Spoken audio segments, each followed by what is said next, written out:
Bien, el siguiente tema trata sobre lo que es la eficiencia y los fallos del mercado.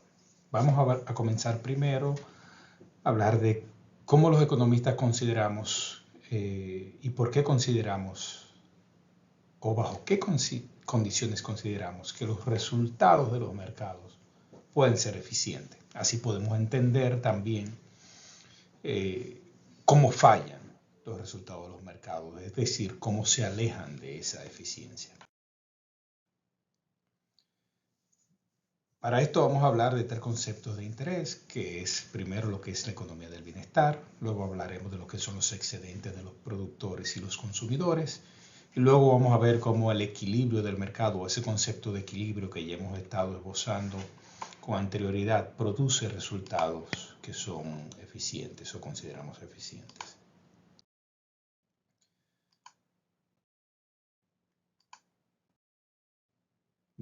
¿Qué es la economía del bienestar? Es el estudio de cómo la asignación de los recursos afecta el bienestar económico, ¿no? En economía no solamente nos enfocamos en cómo se producen y qué elementos dan incentivo a que se produzcan cierto tipo de recursos, sino también cómo esa asignación que puede existir de los recursos una vez producidos resultan en lo que es bienestar económico, ¿no? La sociedad puede no estar satisfecha en la forma en cómo se han distribuido los recursos económicos a pesar de que se produzcan eficientemente. En el libre mercado, el precio de un bien se ajusta para igualar lo que es su oferta y demanda. Ahora bien, este equilibrio que se produce es deseable. Este equilibrio produce unos consumidores que quieren un producto, unos productores que lo colocan, consumidores que se benefician por tener acceso a estos, productores que se benefician por acceder a un precio. Pero es esto deseable, el punto en el cual se ha llegado al equilibrio es deseable, por ejemplo, el punto nivel de precios es deseable, o preferiría la sociedad, entiende que por razones de buscar mayor equidad debería ser algo distinto este equilibrio, ¿no? Este nivel de producción o el nivel de precios es muy bajo o es muy alto el nivel de precio al cual se llega al equilibrio. Lo que da, obviamente, incentivo y cuestiones. Así deben de implementarse otras políticas, como políticas desde los gobiernos, como los subsidios. Se entiende que el resultado que da el mercado es un producto muy alto y ese producto tal vez la sociedad entiende que es muy importante para un segmento amplio de consumidores. Quizás eso da motivación a que se subsidie el precio del producto. Y así sucesivamente. Bien, para hablar de excedente al consumidor debemos entender primero lo que es la disposición a pagar. Asimismo, también cuando hablaremos de excedente del productor, definiremos lo que es un concepto similar. La disposición a pagar no es más que la cantidad máxima que un consumidor está dispuesto a pagar por un bien. Cuando usted sale a buscar un bien, imagínese, usted sale al mercado, usted quiere algo. Usted quizás, y usted enteramente no tiene claro el precio de eso que usted busca, o exactamente lo que usted busca, usted quiere resolver un problema, quiere encontrar algo que le ayude a resolver ese problema. Y bueno, usted tiene tal vez una idea de cuánto estaría dispuesto a pagar por eso, por ese bien, tal vez, no más de tanto. Hay un precio que usted se lo encontraría intuitivamente justo, ¿no? Y cuando usted llega al sitio, a usted le ha pasado que de repente le dicen el precio y usted se lleva una sorpresa. Es mucho más barato de lo que yo esperaba. Yo esperaba que hubiese sido más caro. Bueno, quizá era que usted estaba dispuesto incluso a llegar a pagar más si le hubiesen pedido más por ese bien. O en caso contrario, puede darse el caso que usted tiene una idea y cuando llega y se le presenta, de repente es muchísimo más caro y usted termina no adquiriéndolo o adquiriendo una cantidad mucho menor. Digamos que, por ejemplo, tenemos 4 individuos, ¿no? John, Paul, George y Ringo. Y ellos están dispuestos a pagar las siguientes cantidades por acceder a un bien. Lo máximo que John está dispuesto a pagar es 100, Paul 80, George 70, Ringo 50. No todo el mundo tiene la misma valoración. Con estos datos podemos tener lo que es una tabla de demanda por ese bien. Digamos que a un precio mayor que 100 nadie está dispuesto a comprar. Vemos que entre 80 y 100 hay una persona, que es John, que está dispuesto a comprar. Entre 70 y 80 hay una persona que es hay dos personas que están dispuestas a comprar. John, que estaba dispuesto a comprar entre 80 y 100, pero también se agrega Paul, que está dispuesto a comprar, ¿no? A un precio entre 50 y 70, John sigue estando interesado en comprar y Paul también sigue interesado en comprar. Fíjense que el hecho de que esté, si se llegara a pactar o descubrir que el precio del mercado es mucho más bajo de lo que están dispuestos a pagar, uno puede pensar estos consumidores se estarían mucho más beneficiados. Y a un precio menor de 50, finalmente tenemos que todos comprarían el bien.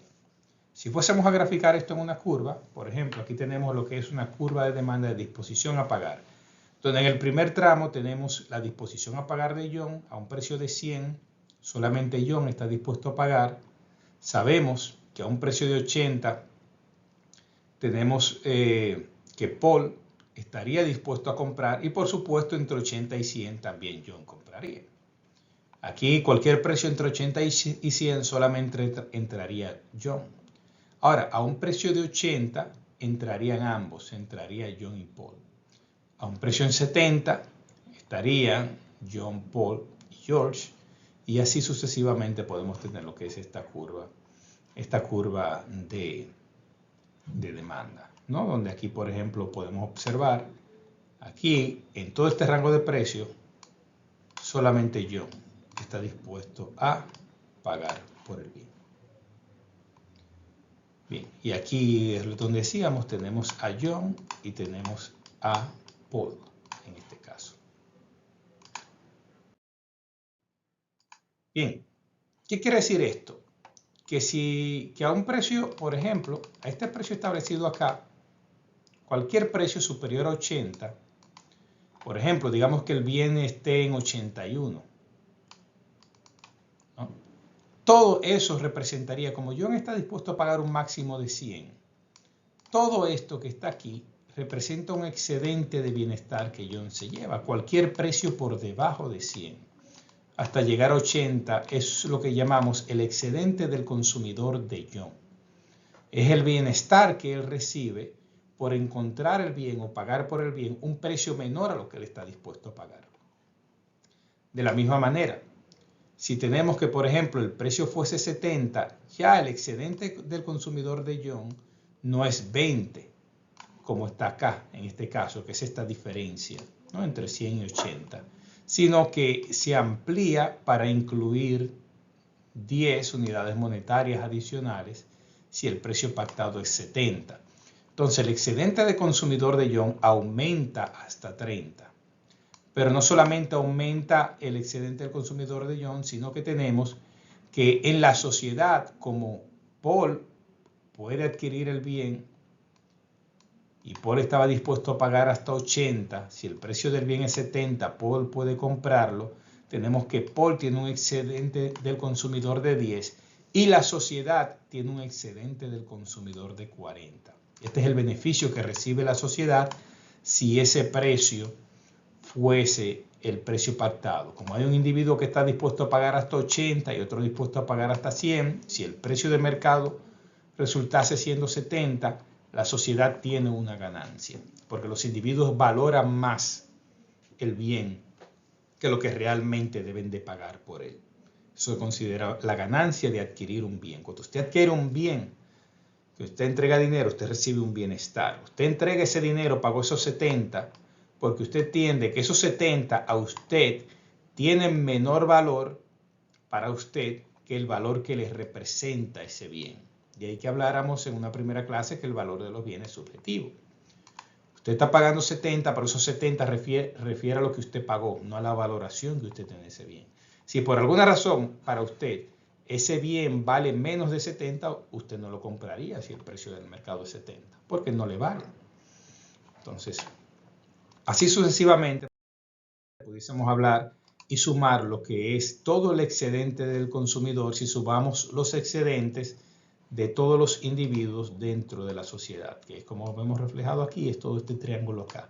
Esto es el beneficio que reciben los consumidores por hacer transacciones en el mercado, por adquirir los bienes y servicios que ellos desean a un precio que se ha determinado en el mercado. Eso es lo que se llama ese excedente del consumidor, ¿no? Según baja, mientras menor es el precio del bien, ¿no? Hay un excedente, ese excedente del consumidor aumenta.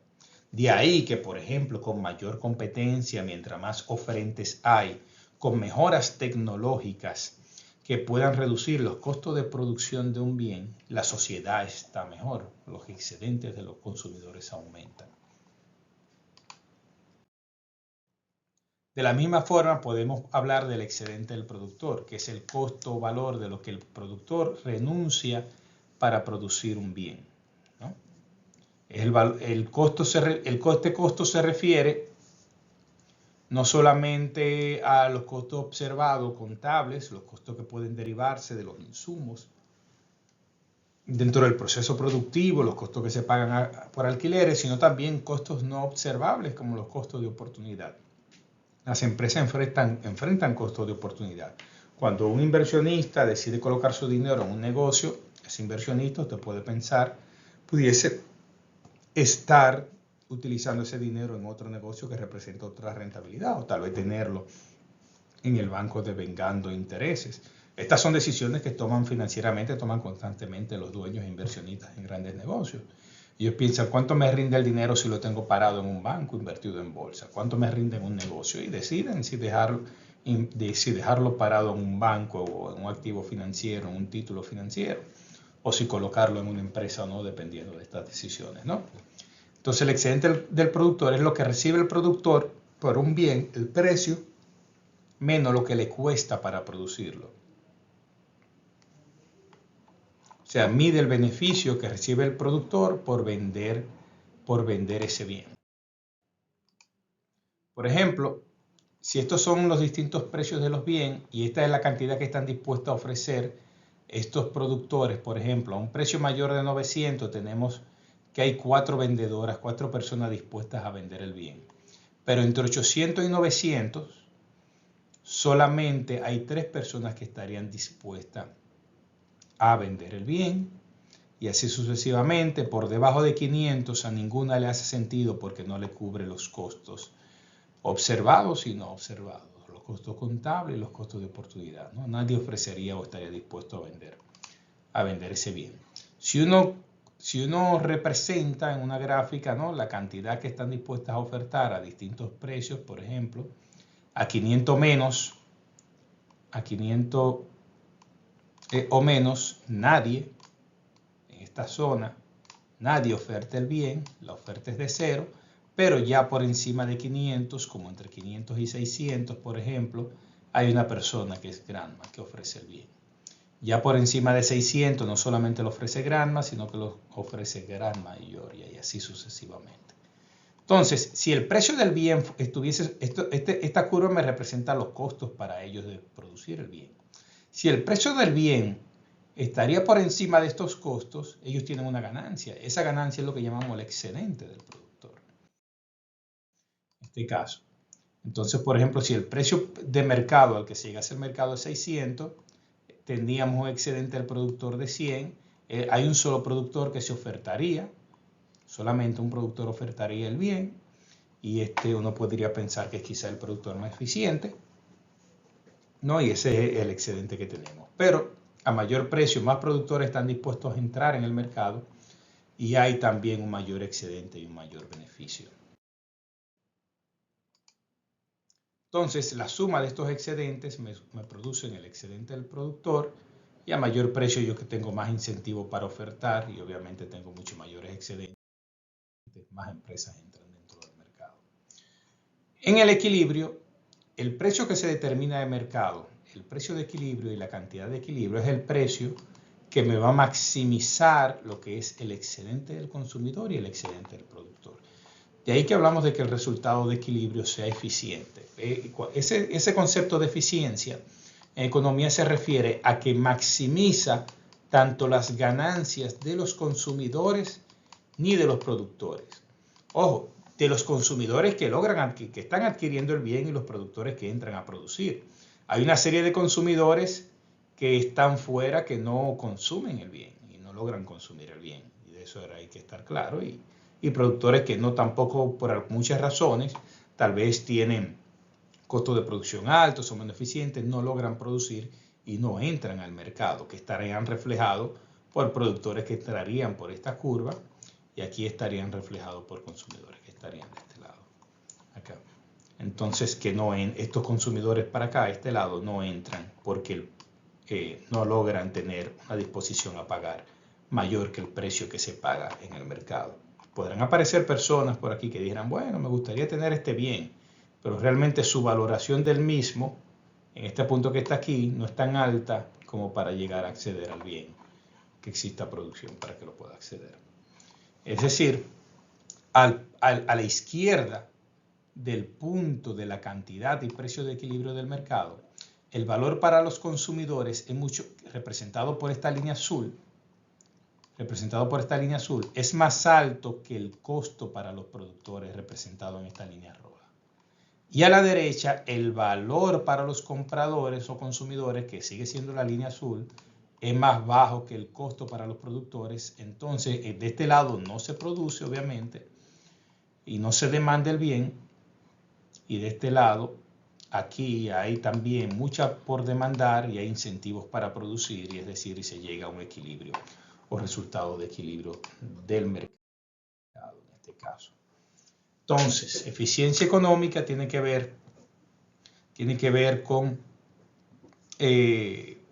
este proceso de buscar maximizar beneficios, ¿no? de forma racional, donde el consumidor está tratando de buscar su mejor resultado posible, ¿no? Nos garantiza, ¿no? este resultado de economía de mercado de que los resultados sean eficientes o no. ¿No? Hablamos en economía del concepto de eficiencia en sentido de Pareto, ¿no? que se produce surgiendo a partir de un proceso racional, ¿no? Todo proceso racional produce un resultado eficiente en sentido de Pareto. ¿Qué quiere decir esto? Que bueno, la eficiencia en el sentido Pareto refiere a una situación en que está la economía en que nadie puede adicionalmente ser beneficiado más. Todos los recursos están distribuidos de forma tal que la única forma que una persona adicional puede ser beneficiada es perjudicando a otra. Esto no quiere decir que los recursos están distribuidos equitativamente. Puede ser que el 90% de los recursos estén en una sola persona y el resto esté en el resto. Y si queremos beneficiar más a una persona, debemos mover recursos de ese solo que tiene el 90%. ¿no? Una eficiencia en sentido de Pareto es algo que se puede producir dentro del mercado, pero que no tiene nada que ver con cómo están distribuidos los recursos económicos. Los impuestos pueden alterar este bienestar o el bienestar social de lo que se produce en el mercado. Anteriormente habíamos hablado del efecto de los impuestos. Y habíamos dicho cómo la carga de los impuestos se distribuyen entre compradores y vendedores. Digamos aquí que piensen ustedes en el mercado de lado que hemos referido tantas veces. Aquí tenemos una situación de una cantidad de equilibrio en Q1 y un precio de equilibrio que es el precio sin impuesto. Digamos que se establece un impuesto y ese impuesto hace que se eleve el precio y aquí está el precio que pagan los compradores en este punto de acá y aquí está el precio que perciben los productores. Y la cantidad demandada, al elevarse el precio, se reduce. Esta parte que está aquí, que me representa la cantidad que se demanda por esta altura, por el precio, es el cobro de impuestos. Esto se lo lleva el Estado en cobro de impuestos. Este rectángulo que está acá. ¿no? Es un rectángulo que yo lo puedo calcular con la fórmula de rectángulo, base por altura. ¿no? Esto me representa lo que se lleva el Estado en impuestos. Esto que está acá. Ahora bien, esto es una pérdida que tienen los consumidores y productores, lo que se lleva el Estado. Esta es la parte que pierden los consumidores en impuestos, es esta, y la parte que pierden los productores que va al Estado es esta. Ahora bien, en la sociedad se produce otro tipo de pérdida de la que no se habla porque no es muy visible, que es esta parte que está aquí. Esta pérdida se llama pérdida de peso muerto o dead weight loss. Esta pérdida de peso muerto, esto representa aquí las transacciones que no son realizadas, las pérdidas de bienestar, porque hay transacciones en el mercado que no son realizadas y que antes se realizaban.